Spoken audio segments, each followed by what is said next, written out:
नमस्कार दोस्तों, आप सभी का study for UPSC PCS channel में स्वागत है। यूपीएससी पीटी पीवाईक्यू जिसमें मॉडर्न हिस्ट्री का हम लोग एमसीक्यू कर रहे थे, उसका अगला वीडियो होगा। ये पॉलिटिक एमसीक्यू कंप्लीट है और इससे पहले के हिस्ट्री के एमसीक्यू आप यूपीएससी पीवाईक्यू प्लेलिस्ट में जाकर देख सकते हैं। ज़रूर ही देखिएगा, मत छोड़िएगा इसको। 69 बीपीएससी के बारे में जो चेयरमैन हैं उन्होंने बोला 70 बीपीएससी के बारे में कि ये बीपीएससी का एग्ज़ाम पिछले वाले एग्ज़ाम से कठिन हो सकता है। उन्होंने बोला कि सवालों का स्तर और भी अच्छा हो सकता है क्योंकि हमें अच्छे कैंडिडेट चाहिए। तो सवालों का सबसे बड़ा स्तर जो होता है वो यूपीएससी का ही होता है अपने देश में अभी तक के हिसाब से। हाँ, नेट यूजीसी वगैरह में चले जाएंगे तो वो अलग एग्ज़ाम हो जाता है, उसके सवाल भी मैं आपको सॉल्व करवा दूंगा, चिंता मत करिएगा। अगर उस तरह की स्थिति बनी तो वो भी कर लेंगे हम लोग। इसलिए यूपीएससी पीवाईक्यू को ज़्यादा से ज़्यादा खुद भी प्रैक्टिस कीजिए। बाकी मैं तो आपको करवा ही रहा हूँ, मैं आपको डिटेल में करवाऊँगा, तो ध्यान से इसको देखिएगा। और रिवीजन के बिना ये काम नहीं बनने वाला। जो अब जितने एमसीक्यू, एक भी एमसीक्यू अगर लगा रहे हैं तो उसको रिवाइज़ भी आपको करना चाहिए।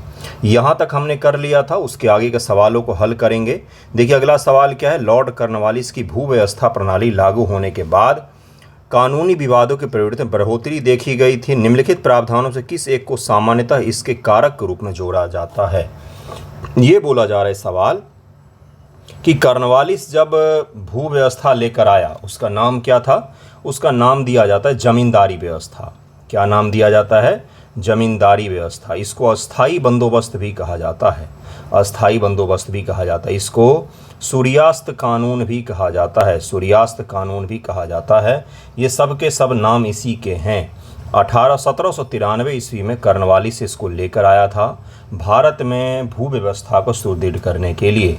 उससे पहले मुगलों की व्यवस्था चलती थी। हालांकि वॉरेन हेस्टिंग्स के समय में भी भू व्यवस्था लाने की कोशिश की गई थी।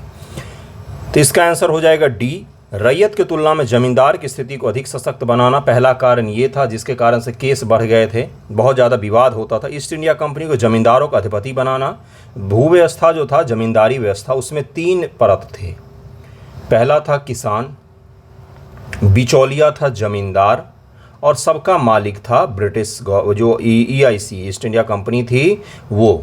अब आप समझिएगा, किसानों के ऊपर में दोहरा भार पड़ता था। तो किसान और जमींदार के बीच विवाद होता था, जमींदार और ब्रिटिशर्स के बीच विवाद उत्पन्न होते थे। इसी कारण से उस समय विवादों की संख्या बढ़ गई थी। न्यायिक पद्धति को अधिक कार्यकुशल बनाना, ये तीनों ही कारण थे जिसके कारण से उसके पश्चात ये देखा गया कि भाई क्या हो, तो यहाँ पर केस बढ़ गए थे। राजस्व के कर का विभाजन स्पष्ट सरकार और जमींदारों के बीच किया गया। सरकार के लिए राजस्व का 10/11, जमींदार के लिए 1/11 ये तय किया गया था। किसानों से सारा वसूला जाता था। भू राजस्व को अस्थायी बना दिया गया। बंगाल, बिहार, उड़ीसा, बनारस में लागू की गई, जो कुल क्षेत्र का 19% थी। कृषकों के लिए स्थिति किराएदार के रूप में स्वीकार की गई। भूमि पर उनका किसी प्रकार का अधिकार नहीं रहा। जो किसान परंपरागत रूप से भूमि के अधिकारी होते थे, उन्हीं का होता था, उनसे ये छीन लिया गया और जमींदारों के हाथ में सौंप दिया गया। क्योंकि अंग्रेजों को चाहिए था कि हमें तो निश्चित आय चाहिए, हमें ज़मींदार निश्चित 1 लाख रुपया देंगे तो देंगे। अब ज़मींदार की मर्जी, वो 1 लाख रुपये किसान से छीन कर लाए या अपने घर से लाए, हमें तो 1 लाख रुपया चाहिए। इसीलिए इसको अस्थाई बंदोबस्त भी कहा जाता है। अगला देखिए सवाल क्या है। भारत में उपनिवेशी शासनकाल में होम चार्जेज भारत से संपत्ति दोहन के महत्वपूर्ण अंग थे। निम्न से कौन सी निधियाँ होम चार्जेज की संगठक थी? होम चार्जेज का तात्पर्य, होम चार्जेज वगैरह सबसे पहली बार हमें कब पता चलता है? जब दादा भाई नौरोजी किताब लिखते हैं un British rule in India, जिसमें वो लिखते हैं कि अंग्रेज भारत से किस किस प्रकार से धन को उठाकर अपने देश ले जा रहे हैं, जिसमें वो होम चार्जेज और अलग अलग चार्जेज की बात करते हैं, जिससे सारा भारत का धन, संपत्ति और पैसा कहाँ जा रहा था? तो इंग्लैंड जा रहा था। इसका देखिए क्या हो जाएगा। लंदन में ईस्ट इंडिया ऑफिस के भरण पोषण के लिए प्रयोग की जाने वाली निधि, ये भी होम चार्जेज में शामिल थी, बिल्कुल शामिल थी। भारत में कार्यरत अंग्रेज कर्मचारी के वेतन तथा पेंशन देने हेतु प्रयोग में लाए जाने वाली निधि, और भारत के बाहर हुए युद्ध को लड़ने में अंग्रेजों द्वारा प्रयोग की जाने वाली निधि। इसका आंसर बी दिया हुआ है, बी इसका सही है। पहला दूसरा सही है। ब्रिटिश औपनिवेशिक शासन के तहत भारत का शोषण किया गया था। इसके तहत धन निकासी, गृह व्यय जैसे तरीकों से भारत के धन संपदा को ब्रिटेन की ओर प्रवाहित किया गया। आर.सी. दत्त द्वारा लिखित पुस्तक भारत का आर्थिक इतिहास में गृह व्यय का सिद्धांत दिया गया। आर.सी. दत्त जी ने किताब लिखा, उसमें इन्होंने सबसे पहली बार बताया कि होम चार्जेज क्या होता है, गृह व्यय का सिद्धांत क्या है। इसके अंतर्गत भारत की ब्रिटिश सरकार द्वारा ब्रिटेन में किया गया खर्च आता है। अगली बार आपसे सवाल पूछेगा कि ये जो गृह व्यय का सिद्धांत है किसके किताब से उत्पन्न हुआ है, तो आर.सी. दत्त की किताब से उत्पन्न हुआ है। भारत के बाहर हुए युद्धों को लड़ने में अंग्रेज द्वारा प्रयोग में लाई जाने वाली निधि हमेशा गृह व्यय पर पूर्णतः निर्भर नहीं होती थी, इसीलिए यहाँ पर इसको दिया गया है। गलत है, बाकी के सारे यहाँ पर पहला दूसरा सही दिए हुए हैं। अगला सवाल है, अगला देखिए, ब्रिटिश शासन के अंतर्गत संवैधानिक विकास, यानी कि इसमें क्या होगा, इसमें अलग अलग एक्ट होंगे। 1773 से लेकर 1935 तक के एक्ट से जुड़े हुए सवाल होंगे। यहाँ से एक सवाल पक्का बनता है आपके पीटी एग्जाम में। भारत सरकार अधिनियम 1919 से प्रांतीय सरकार के कार्य आरक्षित, रिजर्व व आंतरिक ट्रांसफर्ड विषयी अंतर्गत बांटे गए। प्रांत की सरकार एक तो हो गई भारत की सरकार, अब उसके नीचे आ जाइए प्रांत की सरकार। प्रांत की सरकार के कार्य को दो भागों में बांटा गया। एक बांटा गया इसको आरक्षित कहा गया और इसको हस्तांतरित कहा गया था। आरक्षित पर गवर्नर जनरल और उनके अधिकारी जो थे, मंत्री, उनके द्वारा नियुक्त किए गए अधिकारी वो फैसला लेते थे, और हस्तांतरित पर उस राज्य के जो शासन तंत्र था वो फैसला ले सकता था, और अधीनस्थ शक्तियाँ जो प्रांत के गवर्नर होते थे उनको दे दी गई थी। देखिए यहाँ पर क्या है, निम्नलिखित कौन से आरक्षित विषय माने गए थे। आरक्षित विषय कौन कौन से थे? पुलिस, स्थानीय स्वशासन, न्याय प्रशासन, भू राजस्व। बड़ा ही कठिन सा सवाल है ये, बड़ा कठिन हो जाएगा, बहुत घनघोर फैक्चुअल सवाल है। कौन बोलता है कि यूपीएससी में फैक्ट नहीं पूछता है, कितना बड़ा फैक्ट तो है ये। आरक्षित और हस्तांतरित में कौन कौन सी चीज़ें बटी थी, ये आपने सारे याद किए हैं क्या? नहीं याद किए तो फिर कैसे इसका आंसर निकालेंगे, तो याद कर लीजिएगा आज। देखिए इसका क्या हो जाएगा, इसका उत्तर हो जाएगा सी, 1, 3, 4 यहाँ पर सही हो जाएगा। यानी कि न्याय प्रशासन, भू राजस्व और पुलिस जो है ये आरक्षित रखे गए थे, गवर्नर जनरल के अधीन रखे गए थे, इसी को आरक्षित कहा जाता है। भारत सरकार अधिनियम 1919 के अनुसार विषयों को दो सूचियों में विभाजित किया गया, आरक्षित और व्यवस्था, जिसमें वित्त, भूमि, राजस्व, सिंचाई आदि जैसे विषय शामिल थे, जबकि शिक्षा, स्वास्थ्य, स्थानीय सरकार, उद्योग, कृषि, उत्पाद शुल्क आदि जैसे विषय स्थानांतरित सूची में शामिल थे। आई होप आप इसको ध्यान में रखेंगे, बहुत इंपॉर्टेंट था ये। अगला सवाल देखिए क्या है, क्रिप्स मिशन से है, जरा इसको हल कीजिए बिना उत्तर देखे, अगर चोरी नहीं किया हो तो। क्रिप्स मिशन के प्रस्ताव के संदर्भ निम्न कथनों विचार कीजिए। देखिए क्या है कि संविधान सभा में प्रांतीय विधानसभाओं और साथ ही भारतीय रियासतों द्वारा नामित सदस्य होंगे। एक संविधान सभा बनेगा जिसमें प्रांत से सदस्य शामिल होने आएंगे। प्रांत पर के लोग ऐसे ही गुजरता जाते थे, पता नहीं क्या होगा। प्रांत का मतलब अर्धवी का राज्य मान लीजिए, और भारतीय रियासत से नामित व्यक्ति भी शामिल होंगे। क्या ऐसा कहा था क्रिप्स प्रस्ताव में? नया संविधान स्वीकारने के लिए जो भी प्रांत तैयार नहीं होगा उसे यह अधिकार होगा कि अपनी भावी स्थिति के बारे में ब्रिटेन के साथ अलग संधि पर हस्ताक्षर करे। क्रिप्स मिशन, कैबिनेट मिशन, ये सारे मिशन बड़े इंपॉर्टेंट हैं, वहाँ से सवाल पूछे जाते हैं। बताइए इसका उत्तर क्या हो जाएगा? दूसरे का आंसर हो जाएगा बी, केवल दूसरा सही है, पहला यहाँ पर गलत दिया हुआ है। क्रिप्स मिशन के अनुसार देश का नया संविधान बनने के संविधान सभा का गठन किया जाएगा। इस सभा में प्रांतीय विधानसभा द्वारा चुने गए सदस्य राजाओं द्वारा मनोनीत सदस्य भी होंगे। अतः कथन 1 सही नहीं है, यहाँ पर नामित सदस्य नहीं होंगे, मनोनीत होंगे। विधानसभा द्वारा विधानसभा के चयनित सदस्य होंगे, विधानसभा के चयनित होंगे, और राजा महाराजा मनोनीत कर सकते हैं। यहाँ पर दोनों के लिए लिखा हुआ, विधानसभाओं और साथ ही भारतीय रियासतों द्वारा नामित। भारत की रियासतें तो नाम कर भी सकती, नामित कर भी सकती, लेकिन भारतीय विधानसभा जो थी, प्रांत की विधानसभा जो थी वो तो चुने हुए सदस्यों को भेजेगी ना, इसीलिए पहला गलत था। ध्यान से पढ़ते तो इसको झट से आप एलिमिनेट कर लेते। देखिए क्या है, इसके अलावा मिशन ने प्रस्तावित किया कि कोई भी प्रांत भारतीय प्रभुत्व में शामिल होने के इच्छुक नहीं है। ये देश को टुकड़े टुकड़े में बांटने की इनकी साजिश थी। ये चाहते थे कि यहाँ के जितने रियासत हैं ना वो सब अलग अलग ब्रिटेन से संधि कर ले और ये बंट जाए पूरा देश छोटे छोटे प्रांतों में। आपको बिहार से दिल्ली आने के लिए 3 बार वीज़ा लेना पड़ता, तो समझ जाइए क्या स्थिति होती। तो एक अलग संघ बना सकता है, इसका एक अलग संविधान हो सकता था। कथन 2 सही नहीं है, इसीलिए इसको प्रस्ताव को ठुकरा दिया था भारतीयों ने, और बोला था कि अंग्रेजों भारत छोड़ो। इसी के पश्चात तो भारत छोड़ो शुरू हुआ था। मार्च 1942, सब भूल जाते हैं आप लोग। मार्च 1942 क्रिप्स मिशन और अगस्त 1942 अगस्त क्रांति शुरू हो गया था 8 अगस्त को। तो ये सारा सीक्वेंस में हिस्ट्री को पढ़िए कहानी जैसा, जिससे आपको कभी मैच करने वाले में दिक्कत नहीं होगा। अगला सवाल देखिए क्या है, आंसर काट देता हूं मैं। 1919 के मॉन्टेग्यू चेम्सफोर्ड सुधार, 21 वर्ष से अधिक आयु के सभी महिलाओं के लिए मताधिकार की संस्तुति की गई। 21 वर्ष से आयु से ज़्यादा जो भी महिलाएं थी सबको मताधिकार दे दिया गया। सार्वभौमिक था, मताधिकार सार्वभौमिक था। जब आज़ादी के पश्चात नेहरू जी ने मताधिकार को सार्वभौमिक किया तो लोगों ने बोला कि क्या कर रहे हैं, भारत में अशिक्षित लोग हैं। तो उससे पहले सार्वभौमिक नहीं था, मतलब कि आप अगर बहुत बड़े अमाउंट में टैक्स देते हैं, आप अमीर हैं, आपकी क्वालिफिकेशन बहुत अच्छी है, तो आप वोट दे सकते हैं। ये ब्रिटेन में तो बिल्कुल नहीं दिया था, हमारे यहाँ कैसे दे सकते हैं। ब्रिटेन में भी इस समय महिलाओं को मताधिकार नहीं मिला था। ये एनसीईआरटी का सवाल है भाई, एनसीईआरटी पढ़िए, वहाँ पर आपको मिल जाएगा। ब्रिटेन में भी बहुत बाद में महिलाओं को मताधिकार मिला है। सबसे पहला देश न्यूजीलैंड था जहाँ पर क्या मिला है, तो मताधिकार का अधिकार मिला है महिलाओं को, न्यूजीलैंड था। सेकेंड वर्ल्ड वॉर का इसमें बड़ा योगदान माना जाता है। 1935 गवर्नमेंट ऑफ इंडिया एक्ट में विधानमंडल में महिलाओं के लिए आरक्षित स्थानों का प्रावधान किया गया, तो बिल्कुल सही हो जाएगा। दूसरा यहाँ पर सही हो जाएगा, दूसरा यहाँ पर सही हो जाएगा, पहला यहाँ पर गलत दिया हुआ है। महिलाओं को यूनिवर्सल मताधिकार नहीं मिला हुआ था, सार्वभौमिक मताधिकार नहीं था भाई। 1919 मॉन्टेग्यू चेम्सफोर्ड सुधार, 21 वर्ष अधिक आयु की महिलाओं को मताधिकार की संस्तुति नहीं की गई थी, अतः कथन 1 गलत है। यद्यपि 1919 के भारत शासन अधिनियम में प्रांतीय परिषदों को महिलाओं को मताधिकार देने के नियम बनाने के लिए कहा गया था जो संपत्ति, आय और शिक्षा पर आधारित हो। क्या कहा गया था, मताधिकार महिलाओं को दिया गया किन किन चीज़ों पर, संपत्ति, आय और शिक्षा पर आधारित मताधिकार। यानी कि ये बोल दिया जाएगा, मान लीजिए कि आपने मास्टर्स किया है तभी आप देश में मत दे सकते हैं, तो इसको क्या कहेंगे, शिक्षा पर आधारित मताधिकार। आज भी है, दुनिया के कई सारे देशों में है ये चीज़।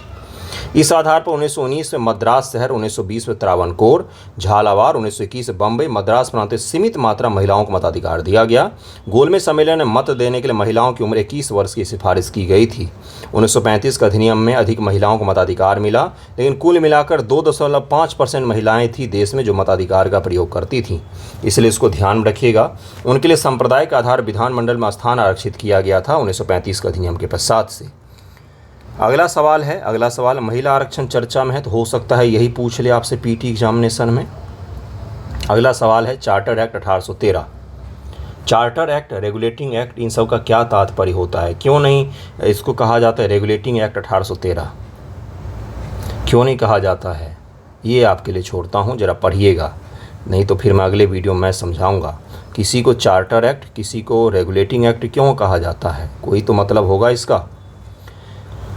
इसने भारत में ईस्ट इंडिया कंपनी के व्यापार एकाधिपत्य को, चाय का व्यापार और चीन के साथ व्यापार को छोड़कर समाप्त कर दिया। 1813 में ईस्ट इंडिया कंपनी का व्यापार पर जो एकाधिकार था, उसमें चीन के साथ व्यापार और चाय का व्यापार, इन दोनों को छोड़कर बाकी सारे व्यापारिक एकाधिकार खत्म कर दिए गए। इसने कंपनी द्वारा अधिकार में लिए गए भारतीय राज्य क्षेत्र पर ब्रिटिश राज्य क्राउन की संप्रभुता को सुदृढ़ कर दिया। भारत का राजस्व ब्रिटिश संसद के नियंत्रण में आ चुका था। क्या इसमें से कौन कौन से सही हैं ये आपको बताना है।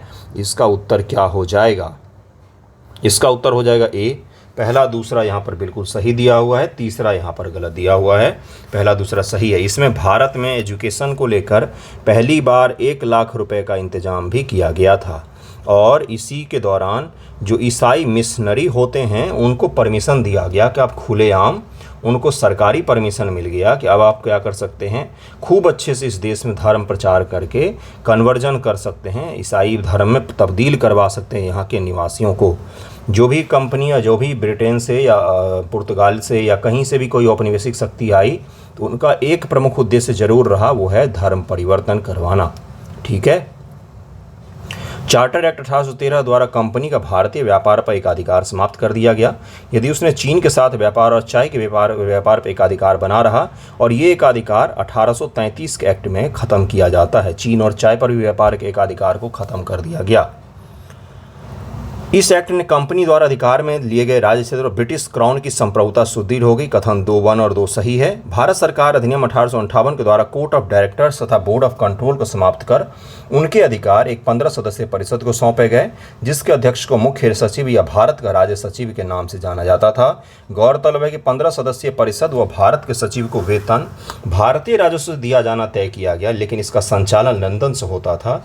इसे होम चार्जेज कहा गया। अतः कथन 3 जो है यहाँ पर वो गलत दिया हुआ है। अगला सवाल है, भारतीय शासन अधिनियम 1935 के द्वारा स्थापित संघ में अवशिष्ट शक्तियां किसको दी गईं? 1935 के एक्ट के द्वारा जो संघ की परिकल्पना की जा रही थी, इसमें सबसे ज़्यादा शक्ति किसको दी गई थी? सर्वोच्च शक्ति किसको दी गई थी? तो ये दिया गया था गवर्नर जनरल को। इसका आंसर हो जाएगा बी। भारत शासन अधिनियम 1935 द्वारा स्थापित संघ में अवशिष्ट शक्तियां गवर्नर जनरल को प्रदान की गई थी।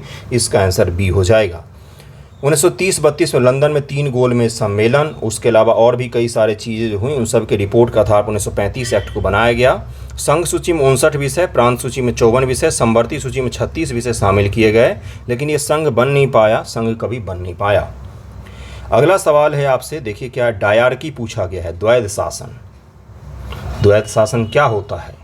तो सबसे सामान्य भाषा में 2 लोगों का शासन द्वैध शासन, यही है डायरकी भाई, यही है। इससे आसान और क्या हो सकता है? सिद्धांत किसे निर्दिष्ट करता है? भारतीय इतिहास के संदर्भ में द्वैध शासन आप इतनी बार पढ़ते हैं, उसका क्या मतलब है बताइए जरा। कब कब आपने पढ़ा है? 1773 एक्ट के द्वारा वॉरेन हेस्टिंग्स ने द्वैध शासन को ख़त्म कर दिया, पढ़ते हैं ना।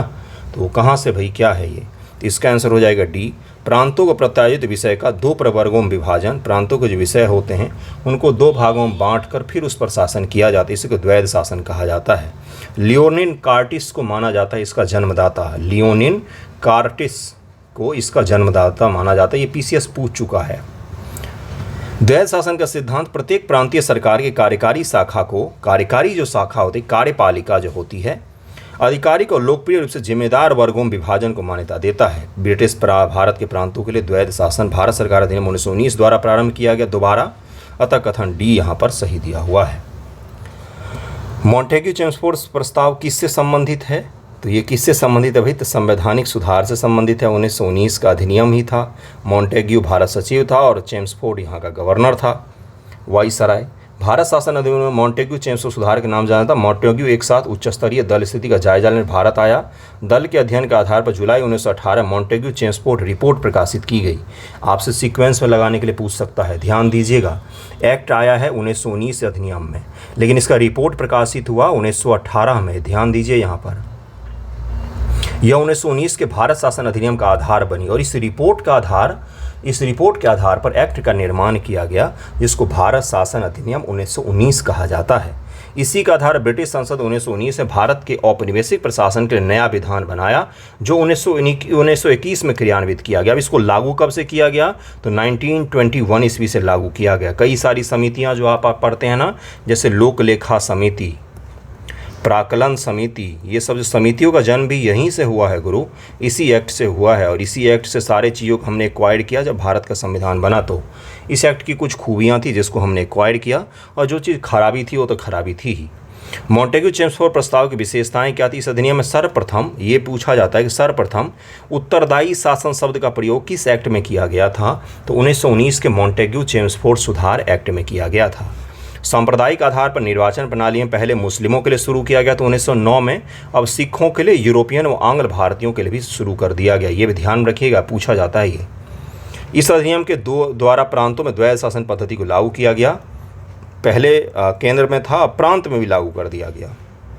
इस अधिनियम भारत में एक लोक सेवा आयोग के गठन का प्रावधान किया। भारत सचिव को भारत में महालेखा परीक्षक की नियुक्ति का अधिकार दिया गया। महालेखा परीक्षक मतलब controller auditor general. Montagu Chelmsford प्रस्ताव संवैधानिक सुधारों से संबंधित था। अगला सवाल है, स्टैनफोर्ड क्रिप्स की योजना में यह परिकल्पना थी कि द्वितीय विश्व युद्ध के बाद क्रिप्स के क्या होगा? इसमें था भारत को डोमिनियन स्टेटस दे देना चाहिए। उन्होंने बोला था कि हम आपको डोमिनियन स्टेटस दे देंगे द्वितीय विश्व युद्ध के बाद, आप हमारा द्वितीय विश्व युद्ध में सहयोग कीजिए। और क्रिप्स मिशन जो भारत आया था ना, ये चीन, अमेरिका और कई सारे देश जो थे वो दबाव बना रहे थे ब्रिटेन पर कि आप भारत का संपूर्ण साथ क्यों नहीं ले पा रहे हैं। तो फिर क्रिप्स मिशन को भारत में भेजा गया था, बाहरी दबाव के कारण भेजा गया था कि आप जाके वहाँ पर कांग्रेस को अपने पक्ष में मिलाइए। लेकिन उन्होंने जब डोमिनियन स्टेटस की बात की तो गांधी जी और सारे कांग्रेस ने बोला कि हम इसको नहीं स्वीकार करते हैं। मुस्लिम लीग ने भी इसको अस्वीकार कर दिया था। क्रिप्स मिशन ने पूर्ण स्वतंत्रता के स्थान पर भारत को डोमिनियन स्टेटस देने का प्रस्ताव दिया था, अर्थात भारत का राष्ट्र प्रमुख ब्रिटेन का राजा या रानी होगा। जैसे अभी वर्तमान अपने राष्ट्रपति महोदय है ना, तो उसके जगह पर कौन होता? ब्रिटेन का राजा या रानी होता। डोमिनियन स्टेटस स्वतंत्र उपनिवेश का दर्जा की मांग भारतीय राष्ट्रीय कांग्रेस ने पहली बार 1908 में की थी। उस समय इसका अर्थ केवल इतना ही था कि आंतरिक मामलों में भारतीय को स्वशासन का अधिकार दिया जाए। और बाल गंगाधर तिलक जी ने होम रूल लीग का नारा दिया था। होम रूल लीग का, ये भी डोमिनियन स्टेटस की ही मांग करते थे। ठीक है, ये समझ में आ गया होगा आपको। अगले पर चलते हैं। भारत सरकार अधिनियम 1919 में निम्नलिखित में से किसको स्पष्ट रूप से परिभाषित किया गया? 1919 में किसको परिभाषित किया गया? न्यायपालिका विधायिका बीच शक्ति का पृथक्करण, जो आर्टिकल 50 का भाग है आज। केंद्रीय और प्रांतीय सरकारों का अधिकारिता, इसी को परिभाषित किया गया था। केंद्र सरकार की शक्तियां और प्रांतीय सरकार की शक्तियों का स्पष्ट रूप से परिभाषित 1919 के एक्ट में किया गया था। एक्ट आपका संपूर्ण रिवीजन आज हो जाएगा। इसमें केंद्रीय सूची में वर्णित विषयों पर सर्वपरिषद गवर्नर जनरल का अधिकार था, जैसे विदेश के मामले, रक्षा, डाक तार, सार्वजनिक ऋण वगैरह। ये सब केंद्र की सूची थी। जैसे आज है ना केंद्र सूची, राज्य सूची, समवर्ती सूची, इसी को बनाया गया उस समय। प्रांतीय सूची में स्थानीय सुशासन, शिक्षा, चिकित्सा, भूमिगत जल भरण, अकाल सहायता, ये सब चीज़ें डाली गई थी। सभी अवशिष्ट शक्तियाँ केंद्र सरकार के पास थी, जैसे आज भी हैं। सभी की सभी अवशिष्ट शक्तियाँ किस में जाकर समा जाएंगी? तो केंद्र सरकार में। अगला सवाल है, कैबिनेट मिशन के संदर्भ निम्न से कौन सा कथन एक सही है, ये बताना है आपको। इसने एक संघीय सरकार के लिए सिफारिश की, इसने भारतीय न्यायालय की शक्तियों का विस्तार किया, इसने ICS में और अधिक भारतीयों को बंद किया। तो कौन सा सही हो जाएगा? तो केवल पहला सही है यहाँ पर, दूसरा तीसरा गलत दिया हुआ है। दूसरा तीसरा बिल्कुल गलत दिया हुआ है। कैबिनेट मिशन में जो लोग सदस्य थे उनके सदस्यों के नाम BPSC ने 3-4 बार पूछा है। आप भी जरा नाम याद कर लीजिए, रट लीजिए, सामने चिपका लीजिए। देखिए, कैबिनेट मिशन 1946 में कैबिनेट मिशन दिल्ली पहुंचा, मार्च 1946। ये भी ध्यान में रखना है क्योंकि आपसे सीक्वेंस लगाने के लिए पूछेगा इसी सब समय से, जब बहुत सारी घटनाएं एक साल में 6-6 महीने के अंतर पर हो रही हैं। इसमें पैथिक लॉरेंस, स्टैनफोर्ड क्रिप्स और A.V. अलेक्जेंडर शामिल थे। स्टैनफोर्ड क्रिप्स तो क्रिप्स मिशन में भी थे, A.V. अलेक्जेंडर भी इसमें शामिल थे। भारत में अखिल भारतीय संघ की स्थापना होनी चाहिए, जिसमें ब्रिटिश भारत और देसी राज्य सम्मिलित हों। संघीय विषय, वित्त, संचार, विदेशी मामलों का अतिरिक्त सभी विषय और अवशिष्ट शक्तियाँ प्रांतों में निहित होनी चाहिए। कैबिनेट मिशन ने मुस्लिम लीग की पाकिस्तान की मांग को अस्वीकार कर दिया, किंतु प्रांतों का समूहीकरण कर परोक्ष रूप से विखंडन को बढ़ावा दिया। डायरेक्टली इसने इनकार कर दिया, लेकिन इनडायरेक्टली कहीं ना कहीं बढ़ावा दिया विखंडन को। और जैसे ही कैबिनेट मिशन का एंड होता है, वैसे ही जिन्ना क्या ऐलान करता है? डायरेक्ट एक्शन डे, कि अब काट दो, जहाँ पर जो हिंदू दिखे, अगर मुस्लिम बहुल इलाकों में तो उनको मार दो। उसी का आधार पर हम अपना राज्य बना सकते हैं। और पूरे देश में दंगा फसाद, हिंसा शुरू हो गए थे। भारतीय न्यायालय की शक्तियों का विस्तार तथा ICS भारतीय जनपद से हम भारतीयों की भागीदारी बढ़ाने संबंधी प्रस्ताव से कैबिनेट मिशन का कोई संबंध नहीं था। रेड क्लिफ समिति किसके लिए नियुक्त की गई थी? आंसर पर जाएं उससे पहले एक बार आप लगाइए इसका आंसर क्या होगा। भारत में अल्पसंख्यकों की समस्या को सुलझाने के लिए, स्वतंत्र विधेयक को कार्य रूप में परिणत करने के लिए, स्वतंत्रता विधेयक को कार्य रूप में परिणत करने के लिए, स्वतंत्रता विधेयक के लिए रेड क्लिफ कमेटी बनाई गई थी क्या? भारत और पाकिस्तान के बीच सीमाओं को निर्धारित करने के लिए, इसका आंसर हो जाएगा C, रेड क्लिफ कमेटी इसलिए बनाई गई थी कि भारत और पाकिस्तान के बीच में सीमा खींच सके। ये रेड क्लिफ समिति की नियुक्ति तात्कालिक वायसराय लॉर्ड माउंटबेटन द्वारा 1947 में की गई थी, जुलाई 1947। इस समिति में अध्यक्ष सर रेड क्लिफ की अध्यक्षता अलावा भारतीय राष्ट्रीय कांग्रेस और मुस्लिम लीग के द्वारा नामित 2 सदस्य भी शामिल थे इसमें। ये एक परामर्शदात्री समिति थी जिसे ब्रिटिश भारत के विभाजन के पश्चात भारत पाकिस्तान के सीमा निर्धारण के लिए बनाया गया था। अगला सवाल है कि भारतीय इतिहास के संदर्भ में प्रांतों से संविधान सभा के सदस्य, उसके बारे में सवाल पूछा गया है। प्रांतीय विधानसभाओं द्वारा निर्वाचित जो सदस्य थे ना, उन्हीं को शामिल करना था। पहले UPSC कितना आसान सवाल पूछती थी ना, देखिए कितना आसान है। रेड क्लिफ कितना आसान सवाल है। और क्या था भाई, तो 10 लाख जनसंख्या पर 1 सीट मिला था और जो निर्वाचित सदस्य थे उनको भेज सकते थे, और भारतीय रियासत नामित सदस्य को भेज सकते थे, मनोनीत कर सकते थे। अगला सवाल है 1919 के भारत शासन अधिनियम के में कौन सी विशेषताएं थी, इसके बारे में सवाल पूछा गया है। प्रांतों की कार्यकारिणी सरकार में द्वैध शासन की स्थापना, ये तो अभी बताया मैंने कि 1919 के द्वारा प्रांतों में द्वैध शासन की स्थापना की गई। प्रांत में मुसलमानों के लिए पृथक सांप्रदायिक निर्वाचक मंडल, ये नहीं, ये तो 1909 में कर दिया गया था, ये तो 1909 में कर दिया था। केंद्र द्वारा प्रांतों को विधायिनी शक्ति का हस्तांतरण, हाँ ये भी हुआ था। तो 1 और 3 इसका सही हो जाएगा, दूसरा यहाँ पर बिल्कुल गलत दिया हुआ है। अगले सवाल पर चलते हैं। भारत के संविधान में केंद्र और राज्यों के बीच किए गए शक्तियों का विभाजन इनमें से किस में उल्लिखित योजना पर आधारित है? सोचिए जरा, 17 नवंबर को यही सवाल आपको पेपर में दिख जाए तो आपको कठिन लगेगा। भारत के संविधान में केंद्र और राज्यों के बीच किए गए शक्तियों का विभाजन इनमें से किस में उल्लिखित योजना पर आधारित है? इसका आंसर हो जाएगा भारत शासन अधिनियम 1935। अभी मैंने आपको केंद्र सूची, राज्य सूची, समवर्ती सूची सारा तो बताया है, वही तो शक्तियों का विभाजन है महाराज। इसका आंसर सी हो जाएगा। 1935 के भारत शासन अधिनियम के प्रमुख प्रावधान जो हैं वो उसमें यही सब थे। सबसे बड़ी विशेषता ब्रिटिश प्रांत तथा संघ में शामिल होने के लिए तैयार भारतीय रियासतों को अखिल भारतीय फेडरेशन की व्यवस्था करना था, जो कभी बन ही नहीं पाया। फिर उसको अम्बेडकर किन्होंने बनाया? तो सरदार पटेल जी ने बनाया। चूंकि अपेक्षित संख्या में रियासतें इसमें शामिल नहीं हुई, इसलिए अस्तित्व में ही नहीं आया। 1919 के अधिनियम के द्वारा प्रारंभ किए गए प्रांतीय द्वैध शासन को समाप्त कर दिया गया और केंद्र में द्वैध शासन प्रणाली लागू करने का प्रावधान किया गया। और इसकी सिफारिश साइमन कमीशन ने की थी कि प्रांतीय द्वैध शासन को समाप्त करके केंद्र में द्वैध शासन को आप लागू कीजिए, किंतु संघ के अस्तित्व में न आने के कारण यह व्यवस्था भी लागू नहीं हो सकी।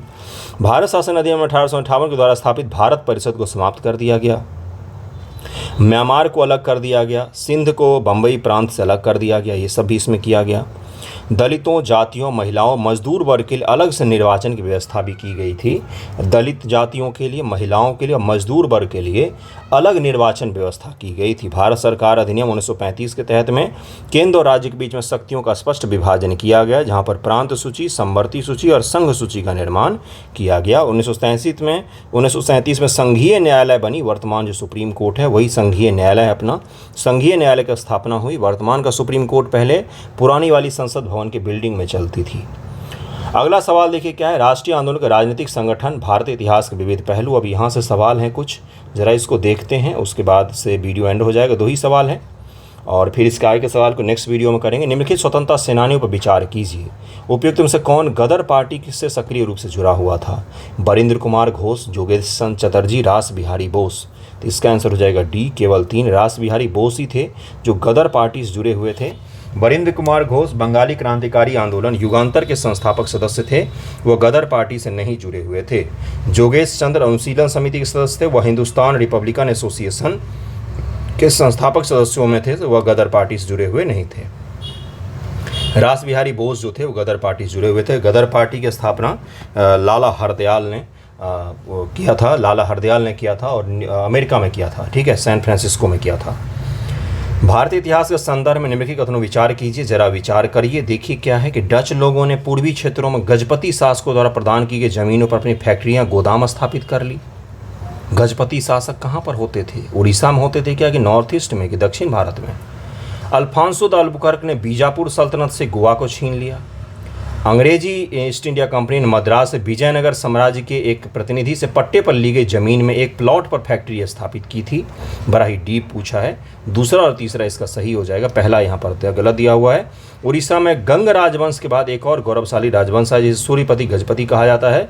इस वंश के अंतिम शासक कखुरुआ देव 1941 में गोविंद विद्याधर ने हत्या कर दी, जिन्होंने भोई वंश की स्थापना किया था। कथन 1 सही नहीं है, पहला कथन वहाँ पर गलत दिया हुआ है। तो आज का वीडियो यहीं पर एंड होता है। आई होप आपने कुछ सीखा होगा। थैंक यू सो मच आप सभी का। पढ़ने वाले वीडियोज़ को देखिए, थोड़ा सा सही रहेगा आपके लिए। 17 नंबर बहुत नज़दीक है, इससे ज़्यादा नज़दीक क्या ही होगा। थैंक यू सो मच आप सभी का।